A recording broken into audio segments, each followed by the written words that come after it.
Hello, I'm Nathan Lewis, and this is the first part of a series on the gold standard. I've written 5 books about economics, including 3 about the gold standard. You can buy them at Amazon. 3 of them are available in free PDF format at my website, newworldeconomics.com. The latest book, Inflation: What It Is, Why It's Bad, and How to Fix It, was co-authored with Steve Forbes and Elizabeth Ames. Nearly everybody has heard of something called the gold standard, but almost nobody knows anything about it. This includes most of today's economic experts who were never trained properly in the universities.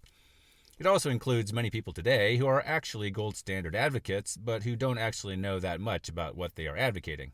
That's why I had to write 3 books about it. A gold standard is a type of monetary policy or currency management strategy. Countries have currencies, and they have to be managed somehow according to some principle. The principle of a gold standard is that the value of the currency is fixed to gold. It is a fixed value policy. In other words, the value of the currency does not go up and down unpredictably. It is not a floating currency. Its value is fixed to some benchmark known as a standard of value. When the standard of value is gold, then you have a gold standard system. This idea of fixing the value of a currency to some external, precisely defined standard of value is actually quite common today. According to the International Monetary Fund, more than half of all currencies in the world today have some form of fixed value policy. Commonly, their values are tied to some major international currency, usually the dollar or euro. Some actually use a currency basket. Another quarter or so of all currencies do not have a fixed value, but nevertheless their values are explicitly managed in reference to some external standard of value, again, usually the dollar or euro. A gold standard system is the same basic idea, just using gold instead of a floating fiat dollar or euro as a standard of value. One reason that countries don't do this today is because, even though the value of the floating dollar or euro today is uncertain and unstable, nevertheless, maintaining a fixed exchange rate with the dollar or euro, and in turn with all the other countries that use the dollar or euro as a standard of value, is a big benefit for trade and investment. Trade and investment can take place with fixed exchange rates within this dollar block or euro block. Another major reason that countries don't use gold as a standard of value today, although they did in the past, is that the International Monetary Fund banned it in 1978. Today, we have private gold standard currencies from companies including Tether, Pax Gold, Kinesis, Lode, and Glint. A future monetary system based on gold is likely to be primarily digital in character, perhaps with no banknotes at all and gold coins only rarely used in monetary transactions. Today, currencies such as the dollar or euro are not fixed to any standard of value. Their values float, which we can see in the foreign exchange market. This situation basically began in 1971. Before 1971, the values of major currencies didn't float. Their values were fixed to gold. This included the US dollar, whose value was fixed at 1/35 of an ounce of gold. This fixed rate was expressed as $35 an ounce. In grams, the dollar's value was fixed at 889 milligrams of gold. This $35 an ounce fixed gold parity dated from a devaluation in 1933. Before 1933, the value of the dollar was 23.2 troy grains of gold, which works out to $20.67 per ounce, or 1,505 milligrams. Ignoring for now a small adjustment in 1834, this gold parity goes back to the Coinage Act of 1792. Between 1792 and 1933, or 141 years, the dollar did not undergo any permanent change in value. There was a period of floating currency during the Civil War, but this was remedied afterwards. The dollar's value was fixed to gold. This worked extremely well for the United States. During that time, it became the wealthiest and most powerful country on earth. Even in the 1960s, just before the gold standard ended in 1971, the U.S. economy was doing extremely well. The decade of the 1960s was probably the best decade for wealth and prosperity in the U.S. and around the world since the beginning of World War I in 1914 up to the present day. The gold standard policy was working then just as it had worked well for all of U.S. history up to that point. There had been floating currencies at least since paper money became common in the mid-17th century.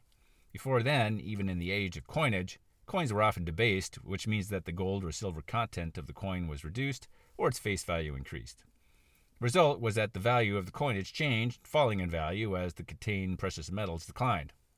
This practice goes back to the beginnings of coinage itself in the 7th century BC. So you see we have a lot of experience with currencies whose values change. And after all these centuries of experience, it was observed that many problems emerge when the value of money changes. Thus, it became a principle of good government that the value of currencies would remain as stable as possible. The precious metals have many attributes that make them good for use as money. They don't decay, are easily subdivided, and have a high value per weight or volume, making them easy to store or transport. But the most important characteristic was that they were found to be reliably stable in value. I don't think anyone claims that gold and silver, and since the 1870s gold alone, is perfectly stable in value with the same kind of scientific precision that other weights and measures such as the meter or kilogram are precise and unchanging. Nevertheless, we have found over centuries of experience that gold was reliably stable in value enough that it served that role very well. It is hard to find any example in all of human history during the last 500 years and also going back to the ancient era of some kind of major problem arising because gold value changed precipitously. Using gold as a standard of value worked very well. Today, you will often hear that gold was used as money or the basis of money due to some superstition or mania or irrational fascination. But gold was used as money in ancient Rome and also in ancient China. When some shipwrecked Portuguese sailors washed up for the first time on the beach of Japan in 1542, they found that Japanese people also used coins of gold and silver, just the same as back home in Portugal. This was because, both in Portugal and Japan, gold and silver were the best form of money. The early economist David Ricardo said in 1816, "A currency to be perfect should be absolutely invariable in value." President James Madison said, "The only adequate guarantee for the uniform and stable value of a paper currency is its convertibility into specie, that means gold, the least fluctuating and the only universal currency." John Maynard Keynes said in the 1920s, "The individualistic capitalism of today, precisely because it entrusts saving to the individual investor and production to the individual employer, presumes a stable measuring rod of value, and cannot be efficient, perhaps cannot survive without one."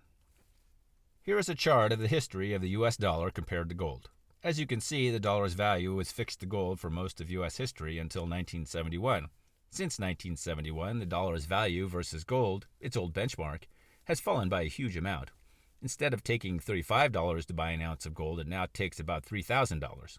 In other words, the dollar, once worth 1,505 milligrams of gold, is now worth about 10 milligrams. The $20 coin from the 1920s contained about 0.97 of an ounce of gold. The $20 bill was, of course, the same value. You could buy one $20 coin with one $20 bill. Today, those coins from the 1920s are still around. You can go into a coin shop and find out the exchange rate between old money and new money. It now takes about 150 $20 bills to buy that old $20 coin. Probably over the next few years, it will take even more $20 bills than that. The dollar will continue to lose value. Although we call them floating currencies, our experience has always been that their values sink over time, maybe not suddenly and catastrophically, but intermittently and chronically. This has consequences, most of them bad. In the case of the dollar, this has taken place mostly without governments attempting to finance themselves with the printing press. It has taken place while central bank governors, always and without exception, have declared themselves enemies of high inflation, and often while they say they are actually fighting inflation. It has taken place while central banks, the sole managers of these currencies, blame everything but themselves for the outcome which they alone are responsible for. In 1927, George Bernard Shaw wrote, "The most important thing about money is to maintain its stability. You have to choose between trusting the natural stability of gold and the honesty and intelligence of members of government. With due respect for these gentlemen, I advise you, as long as the capitalist system lasts, to vote for gold." In 1927, the dollar was still worth the same $20.67 per ounce of gold that it had been worth since the country's founding. There was not yet a Great Depression to justify a devaluation, which happened in 1933. But Shaw could see where things were going. The idea of some board of PhD experts attempting to guide the macroeconomy with some kind of monetary policy was gaining popularity in the 1920s. The old principle of just keeping the value of the currency fixed to gold and letting the economy take care of itself was fading. Today we can see that Shaw was right. If we keep doing what we've been doing, hoping that our floating fiat currency managers don't make too many mistakes, we can expect an outcome no better than what we have had since 1971, and maybe a lot worse. The only way to fix this is to go back to the old principle of fixing the dollar's value to gold, which always worked in the past and never caused any problems. In our next episode, we will look at why it is important to keep the value of money stable.